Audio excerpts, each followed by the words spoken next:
I'm Carlos Eduardo, and today I want to talk directly to Cowboys fans about a move that might not have come with fireworks or a press conference, but absolutely sent a message across the NFC East, and especially straight to Philadelphia. Because when you really look at it, this wasn't just a coaching hire. This was strategy. This was intent. This was Dallas reminding the division who they are and how they operate. The Philadelphia Eagles have already been dealing with a complicated offseason. They've struggled to lock down an offensive coordinator, watching top candidates walk away. Opportunities came up, doors opened, and one by one, those doors closed. And while all of that was happening up there, quietly, efficiently, the Dallas Cowboys made a move that caught everyone's attention once it came into focus. Dallas targeted Christian Parker, the Eagles' defensive passing game coordinator and defensive backs coach, and brought him in to be the next defensive coordinator of the Cowboys. Not official yet, but far enough along that the message is loud and clear. And from my perspective, this is one of those moves that tells you more about how the Cowboys see themselves than about any single coach. This is Dallas football. This is expectation. This is pressure. Now, let's slow this down and really unpack it, because this hire lives at the intersection of rivalry, philosophy, and long-term vision. First, the context matters. The Cowboys moved on from Matt Eberflus after just one season. That alone tells you how demanding the standard is inside that building. There's very little patience when things don't align with what the organization believes it should look like on Sundays. Head coach Brian Schottenheimer said they wanted a great teacher, a great communicator, someone who could connect ideas to execution. That's not coach speak. That's direction. Christian Parker is only 34 years old, and that jumps off the page. But youth doesn't mean inexperience. He's been around winning structures. Green Bay, Denver, Philadelphia. He's coached defensive backs, worked directly with passing game concepts, and most importantly, he's been part of the Vic Fangio defensive tree. And that matters a lot. Because Fangio-style defenses are built to survive in a league that wants to throw the ball 40 times a game. This past season, Fangio's unit allowed the 6th fewest passing yards and the fewest passing touchdowns in the league. That doesn't happen by accident. That happens through structure, discipline, and clarity in the secondary. If I'm being honest with Cowboys fans, this is exactly where Dallas needed to evolve. For years, this team has had talent. Elite talent. But there have been moments, especially in big games, where communication and coverage broke down. Eyes in the wrong place. Leverage lost. Explosive plays given up at the worst possible times. What I see on this roster is a defense that already has stars, but needs cohesion. Micah Parsons is one of the most disruptive defenders in football. That's not opinion, that's fact. Trayvon Diggs, when healthy, is a ball hawk who can flip games with a single throw. This defense doesn't need a rebuild. It needs refinement. It needs alignment. And Parker's background suggests that's exactly what he brings. Now let's talk rivalry, because you can't separate this hire from the Eagles. You just can't. The Cowboys didn't just hire a coach. They hired someone who knows the Eagles' offensive tendencies, terminology, preferences, and pressure points.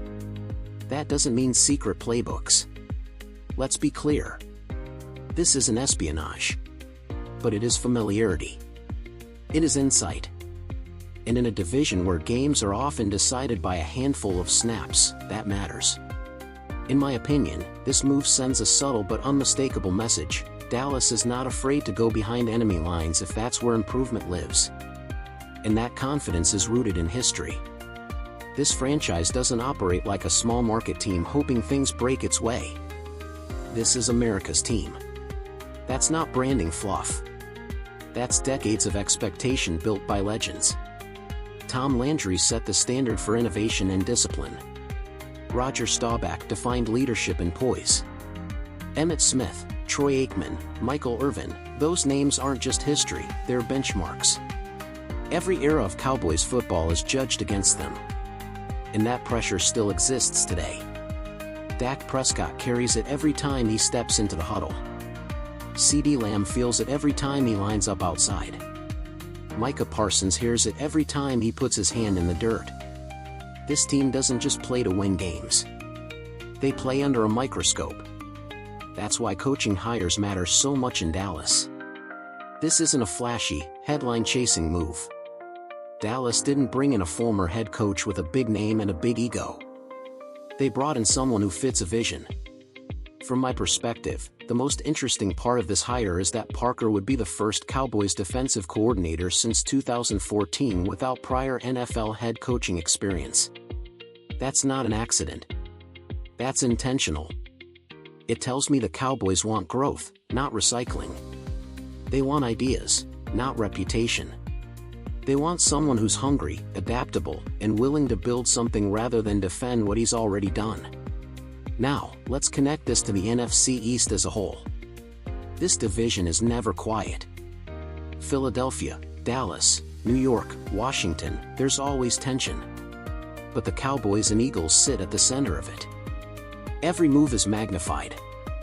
Every win feels heavier. Every loss lingers longer. AT&T Stadium, Jerry World, amplifies that pressure.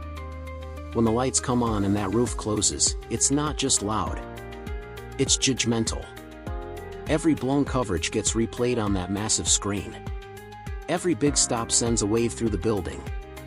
And in those moments, clarity is everything. If Parker brings what his background suggests, this Cowboys defense could become more flexible, more deceptive, and more resilient against top-tier passing offenses. That's critical when you're facing quarterbacks who can diagnose coverage pre-snap and punish hesitation. Statistically, Dallas has hovered near the top in takeaways and pressure rate in recent seasons. But championships aren't won on splash plays alone. They're won on 3rd and 7. In the red zone. In the final 4 minutes. This hire is about those moments. Is it a guarantee? No. Nothing is. And I won't sell it that way. But there's reason to believe this move aligns with where the league is going and where Dallas needs to be. And there's also something satisfying about the symbolism. Dallas didn't just improve itself. It weakened a rival. That's part of division football. Always has been. If I'm being honest, Cowboys fans should view this as a chess move, not a victory lap. The real judgment comes in December. In January.